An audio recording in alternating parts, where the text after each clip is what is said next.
He blocked you not because he stopped caring, but because he couldn't handle the pain. That's the truth most people never want to face.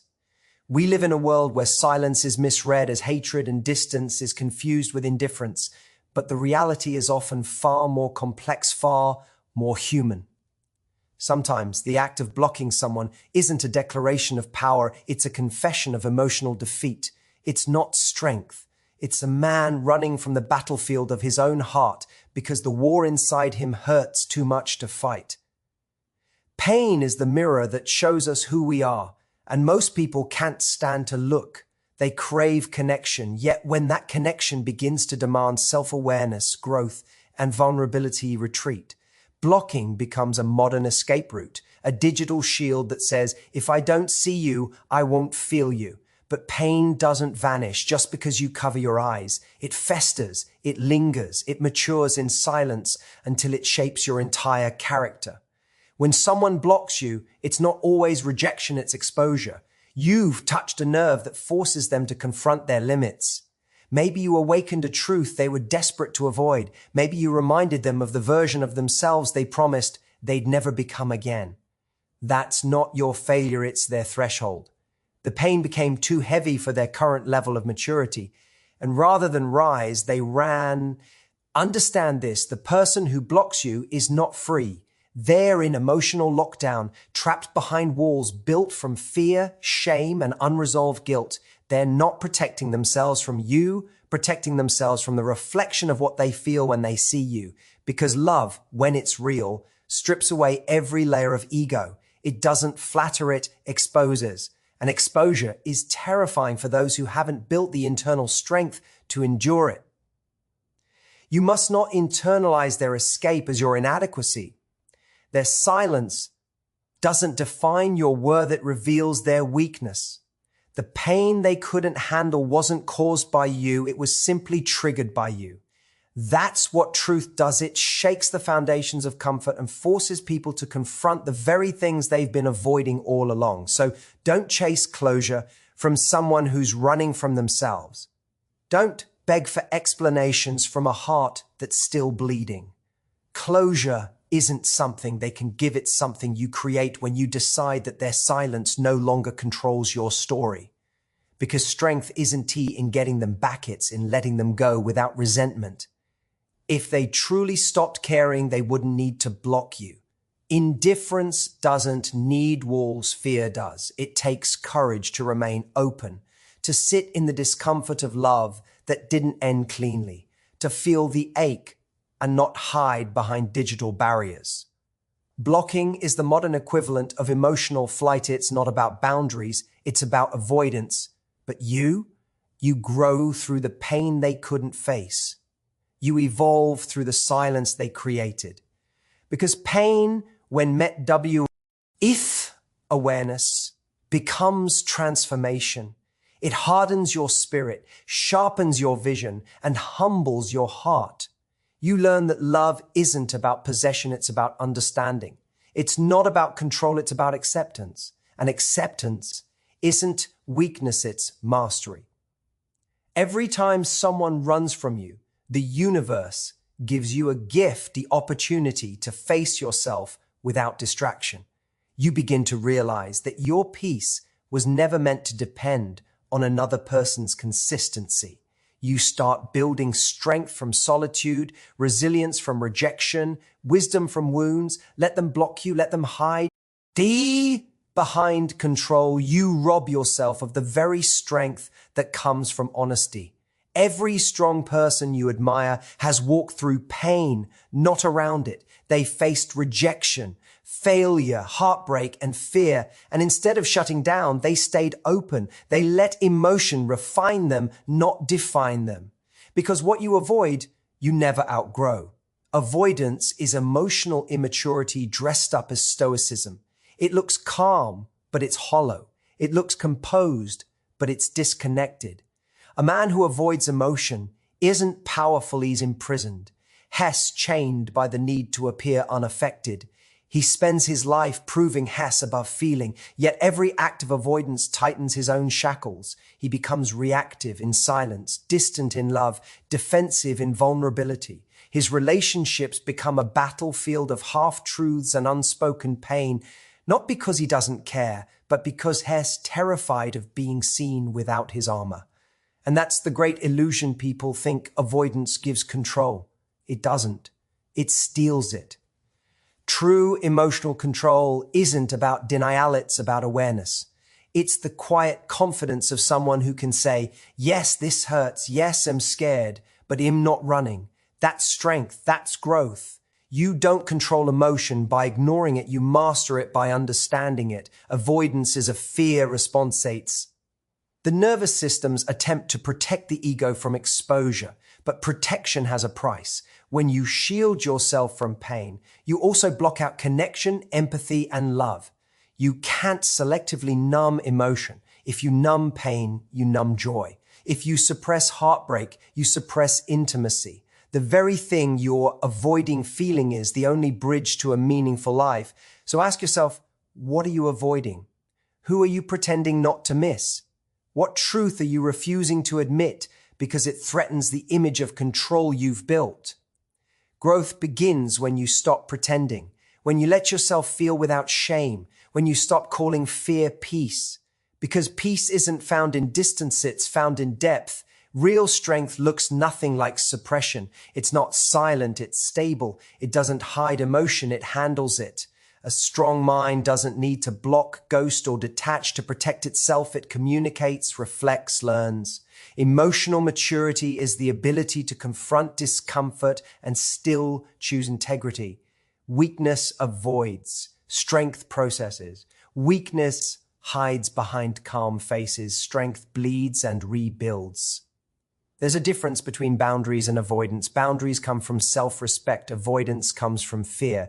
Boundaries say, this is where I end, and you begin. Avoidance says, I can't handle how I feel, so pretend I don't. The first builds peace. The second builds walls. One creates growth. The other guarantees loneliness. When someone avoids emotion, they stunt their evolution. They stay stuck in loops of half-lived connections, unfinished lessons, and repeated pain. Because life keeps sending you the same lesson until you have the courage to face it. Emotional. Avoidance doesn't protect you from pain, it guarantees it. Over and over again. The truth is, emotions are not the enemy. They're signals, they're information. They tell you what needs attention, what needs healing, what needs change. Ignoring them doesn't erase the message, it just makes it louder later. Pain demands acknowledgement, not suppression. So, stop glorifying detachment as power. Stop mistaking numbness for strength. Stop calling avoidance control. Real power is emotional fluency, ability to understand your inner world and respond to it with wisdom, not fear. Let others run. Let others hide. You stand in the storm. You feel everything, learn everything, transform everything. Because in a world addicted to avoidance, the one who can face emotion with clarity becomes unbreakable. Remember, this avoidance is not strength, it's self-betrayal. And until you face what you fear feeling, control will always be an illusion. The strongest person is not the one who hides emotion, it's the one who owns it and still moves forward with grace. We live in an age where a single tap can erase a person from sight. One click block and suddenly the door closes. But don't mistake that silence for indifference. Don't confuse that digital wall for power. Because most of the time, blocking isn't about moving on, it's about escaping what someone can't emotionally face. It's not that they stopped caring, it's that caring became too heavy to hold. Blocking has become the modern way of saying, I can't deal with what I feel when I see you. It's not maturity, it's surrender, disguised as strength. People block not because you mean nothing to them, but because you mean too much. You remind them of something they're not ready to face: their guilt, their pain, their weakness, their truth. You mirror back the parts of themselves they've buried deep, and instead of confronting those parts, they take the easier route: hide, silence, avoid. But here's the truth: avoiding confrontation doesn't erase emotion. It only postpones healing. What you refuse to confront grows roots in your mind. It haunts you in silence, echoes through your thoughts, and shapes the person you become. The person who blocks you is not free. They're locked inside their own emotional avoidance, living with the illusion of peace while their heart is still at war.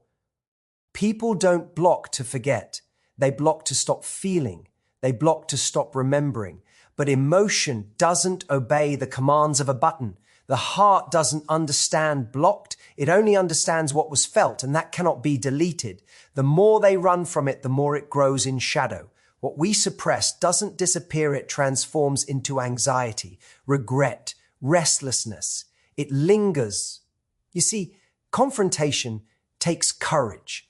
It means sitting with discomfort, owning your mistakes, and being honest about what broke you. Most people aren't ready for that level of truth. They fear emotional exposure more than loneliness. So they choose distance, thinking silence equals control. Silence is not control, it's avoidance. It's the fear of being seen as vulnerable. When someone blocks you, it's not always rejection, it's reflection. They're reflecting their inability to deal with the emotional mirror you hold up to them.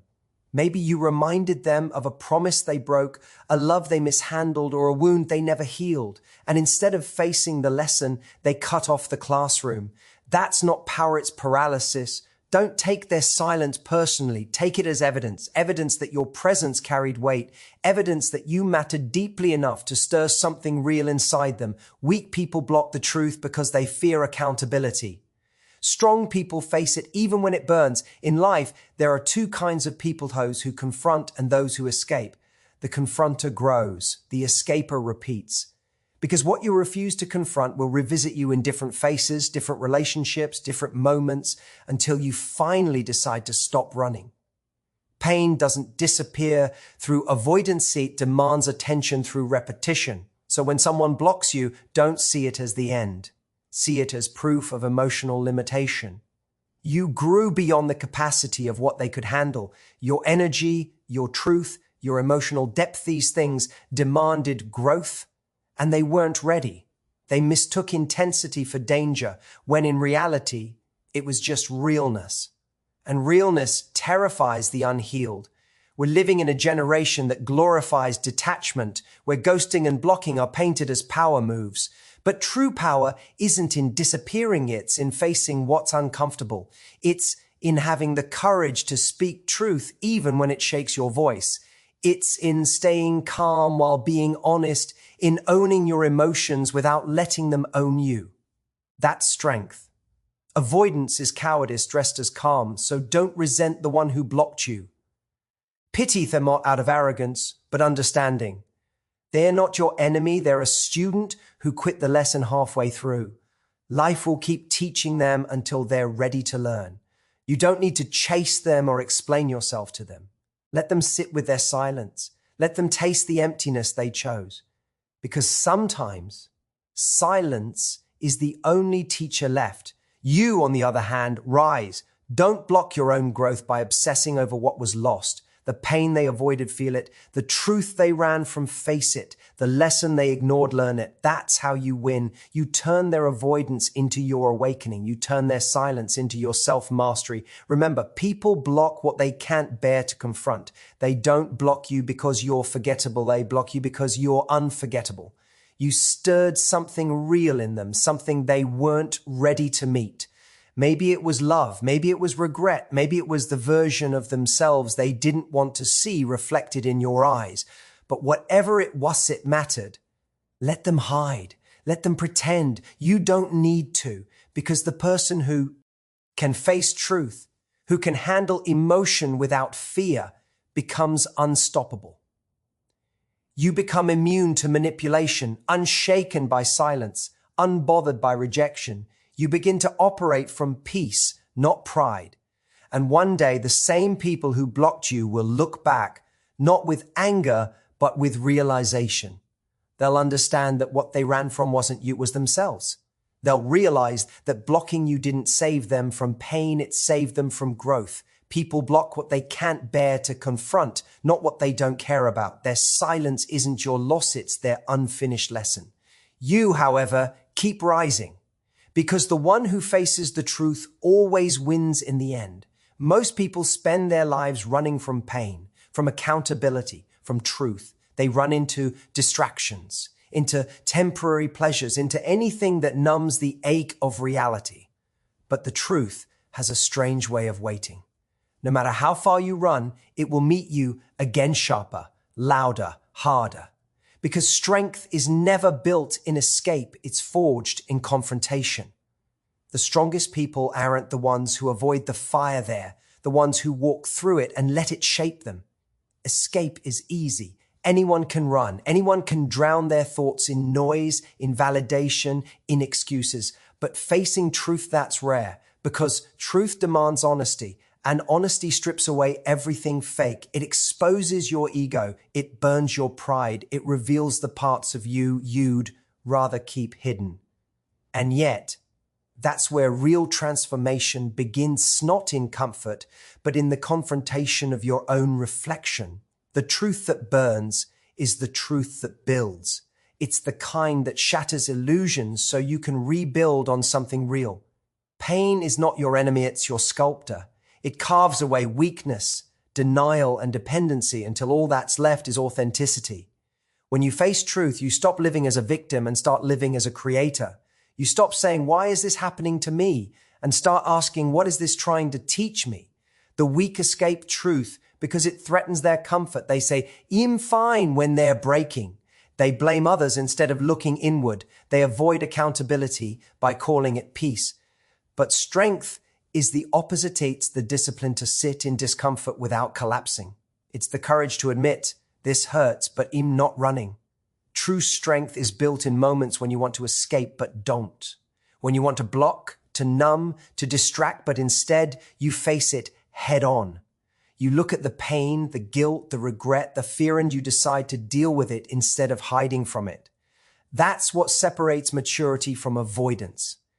Because anyone can look calm while avoiding reality, but only a warrior can stay calm while facing it. When you face the truth, you begin to see things as they are, not as you wish they were.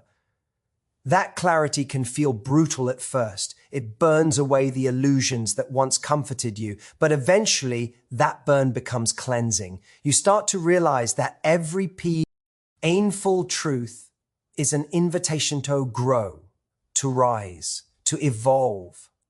Escaping the truth doesn't protect you, it weakens you. The more you run, the smaller you become. You trade authenticity for illusion, power for pretense. You start living reactively instead of intentionally. You let pain dictate your path instead of purpose guiding it. Because escape never solves anything, it only delays the confrontation that growth requires. There's a moment in everyone's life where the truth knocks and how you respond defines everything. You can open the door and face it, or you can pretend not to hear it. But know this truth doesn't leave. It waits. It waits until you're tired of running, until the pain of avoidance becomes greater than the pain of honesty. And when you finally stop running, something beautiful happens. You stop fearing pain. You stop resisting change. You stop needing control. You start to realize that truth isn't here to destroy you. It's here to free you. It burns not to punish, but to purify. Like gold refined in fire, you come out stronger, wiser, more real. Most people confuse strength with control. They think holding it together means they're strong. But strength isn't about never breaking it. It's about learning to rebuild after you do. It's about standing in the ashes of what you once believed and saying, now I see clearly. The strongest souls are the ones who've walked through hell and still chose integrity. If you look at anyone who's truly powerful, not the loud kind of power, but the quiet, grounded kind, you'll find one thing in common. They've faced truth that broke them. They didn't escape it. They allowed it to teach them. They turned pain into purpose. That's how strength is born, not from comfort, but from confrontation. So if you're in pain right now, if you're staring down a truth that terrifies you, don't run. Don't numb it. Don't bury it. Sit with it. Listen. There's wisdom hidden inside every ache. Growth lives in the place you least want to look. The truth that burns today will be the truth that frees you tomorrow. And when you rise from that fire, you'll be different, not softer, stronger, not colder, wiser. Because once you've faced what others run from, you stop being afraid of anything. You become grounded, unshakable. You stop needing validation because you've already looked into the mirror and seen everything you are and you've accepted it. Remember, this true strength isn't in escape, it's in facing the truth that burns. Anyone can run, few can endure. But the ones who endure become unstoppable. Because the person who can face pain, face loss, face truth and still move forward is the person life can no longer break.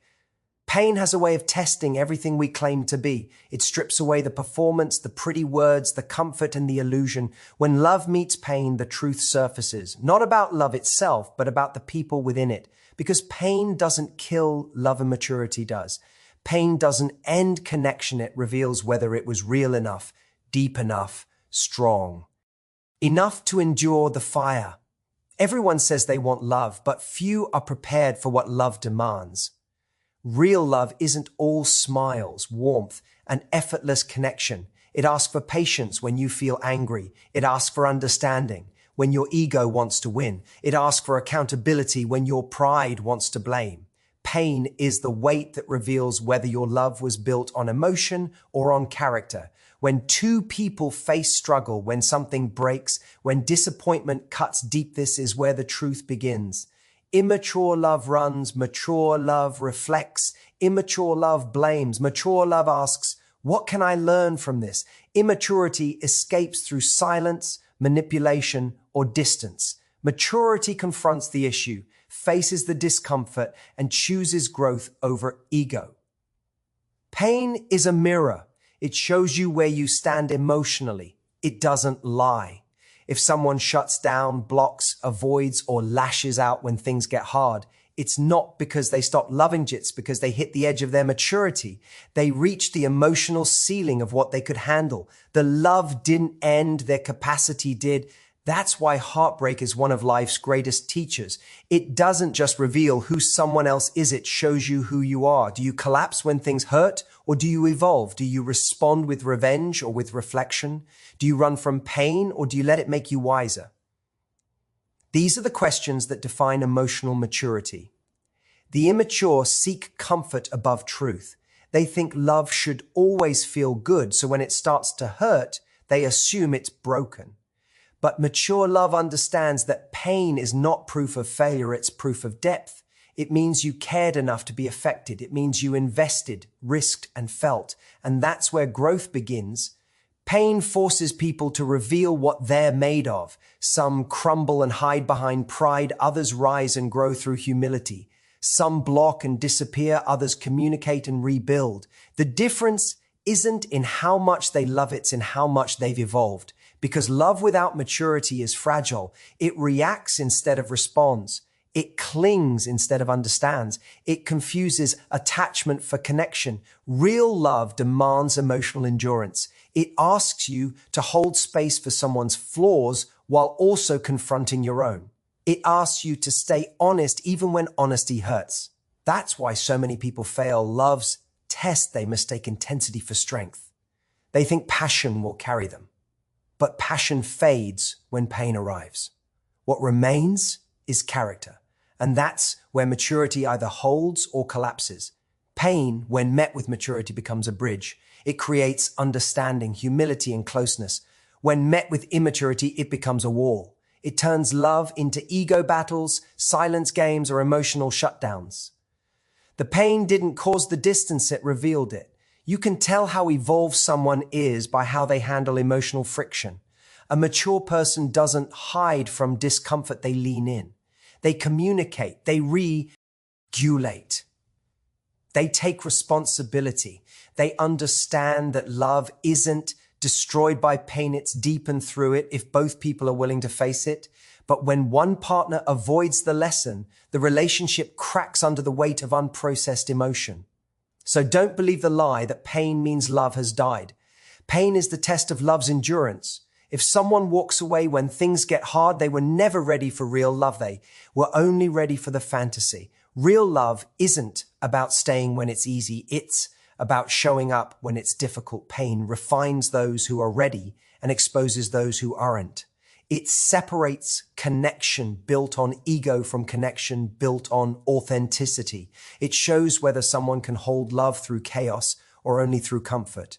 And that's not cruelty, it's clarity.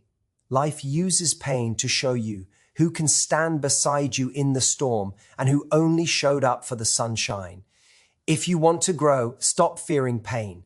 Let it teach you. Let it mature you. Let it reveal your blind spots. The moment you learn to sit with discomfort without escaping, you begin to master love on a deeper level.